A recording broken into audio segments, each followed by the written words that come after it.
इस डाटा के according triangle हमने कंस्ट्रक्ट करनी है। इसमें दो साइड ट्रायंगल की और उसका दरमियान वाला जो एंगल है ये दिया हुआ है।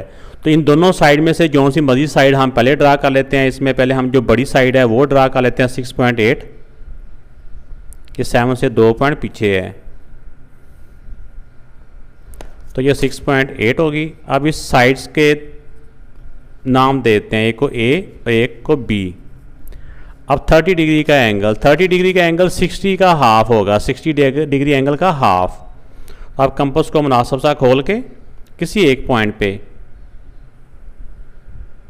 अब कंपास को कम या ज़्यादा नहीं करना, तो जहाँ से ये आर्क स्टार्ट हो रही थी वहाँ से एक इसका जो नीडल आर्म है ये वहाँ पे रखें और एक आर्क लगाएंगे, तो ये बन जाएगा 60 डिग्री का एंगल। ये वाला एंगल ये 60 डिग्री एंगल को पॉइंट करता है। अब 60 और 0 का हाफ करेंगे तो 30 बन जाता है। अब यहाँ पे रखे ही एक आर्क ऊपर की तरफ लगाएं, इसको बाइसेक्ट करने के लिए। किसको? 60 डिग्री एंगल को, क्योंकि ये वाला एंगल हमारा 0 का है, ये 60 का है। इन दोनों का हाफ करने के लिए यहाँ पे रख के एक आर्क और एक यहाँ पे रख के दूसरी आर्क, तो इसका हाफ हो जाएगा। तब 60 के ऊपर भी हम पहले डॉटर लाइन ड्रा कर लेते हैं, क्योंकि हमारा असल एंगल 60 डिग्री नहीं था, वो सिर्फ हमने अपने एक स्टेप में शामिल था वो। अब ये जो 30 डिग्री है ये हमारा एंगल है जो हमारे चाहिए था। ये लाइन ड्रा की 30 डिग्री की, यहाँ लिख भी दें 30 डिग्री, चाहे यहाँ लिखते हैं चाहे हम यहाँ पे भी लिख सकते हैं।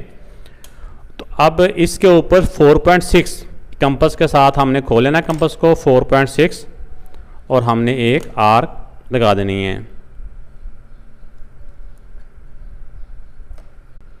तो ये 4.6 हमने खोल लिया और यहाँ पे एक आर्क लगा दी।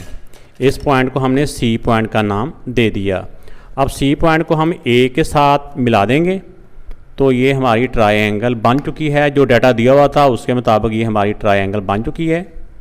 ये 4.6 सेंटीमीटर है, ये 6.8 है। तीसरी साइड जितनी मर्जी आ जाए उससे हमें कोई नहीं है, हमें जो डाटा दिया हुआ था उसके मुताबिक ये ट्रायंगल बन चुकी है।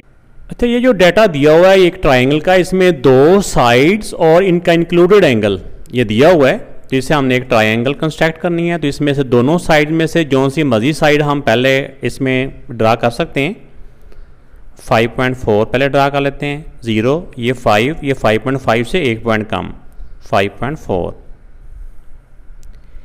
इनको हम स्टेप्स के नाम इसलिए, इसको पॉइंट के नाम इसलिए दे देते हैं ताकि जब कंस्ट्रक्शन स्टेप्स होते हैं तो वहाँ पे हमें लिखना आसान हो जाता है कि पहले हमने कौन सा स्टेप किया है, परफॉर्म किया है। ए बी 5.4 किया है। अब किसी एक पॉइंट पे ए के ऊपर या बी के ऊपर हमने 120 डिग्री का एंगल ड्रा कर लेना है। अब कंपास को मुनासिब सा खोल के किसी एक पॉइंट के ऊपर हमने एक आर्क लगाई। जो एक आर्क लगाने के लिए हमने कंपास को जितना खोला होता है ना, अब कंपास को कम या ज़्यादा नहीं करना। अब जहाँ से ये आर्क स्टार्ट हो रही थी वहाँ पे इस कंपास को रख के एक आर्क लगाएंगे, तो ये एंगल बन जाता है इस पॉइंट को 60 डिग्री का एंगल। बी से इस डायरेक्शन में 60 डिग्री। अब 60 डिग्री के ऊपर हमने कंपास रख के एक आर्क और लगाएंगे, ठीक है ना। एक आर्क और लगी, यहाँ से लेके यहाँ तक 60 और यहाँ 60 से आगे 60 और हो जाएगा, तो ये टोटल बन जाता है 120। तो ये 120 के एंगल की डायरेक्शन में हमने एक ये रे ड्रा कर दी। यहाँ पे लिखते हैं 120 डिग्री। अब ये 5.4 की लाइन हम ड्रा कर चुके थे, अब 3.6 है। अब हमने कंपास को स्केल के साथ 3.6 सेंटीमीटर खोल के बी के ऊपर उसके रख के एक आर्क लगानी है। तो अब इस बी एक्स रे के ऊपर हमने 3.6 सेंटीमीटर रेडियस की एक आर्क लगाई। इसने बी एक्स को पॉइंट सी के ऊपर कट किया। अब सी को ए के साथ ज्वाइन कर दें, ठीक है। अगर हम पेंसिल के साथ कर रहे होंगे तो पेंसिल को पहले एक पॉइंट पे रख लेना चाहिए, स्केल इसके साथ ले आएं इधर और दूसरी तरफ आस्ता आस्ता उस सी पॉइंट की तरफ ले जाएं, ठीक है। तो इस तरह करके इन दोनों पॉइंट्स को हम आपस में ज्वाइन कर देंगे, तो ये हमारी रिक्वायर्ड ट्रायंगल कंस्ट्रक्ट हो चुकी है।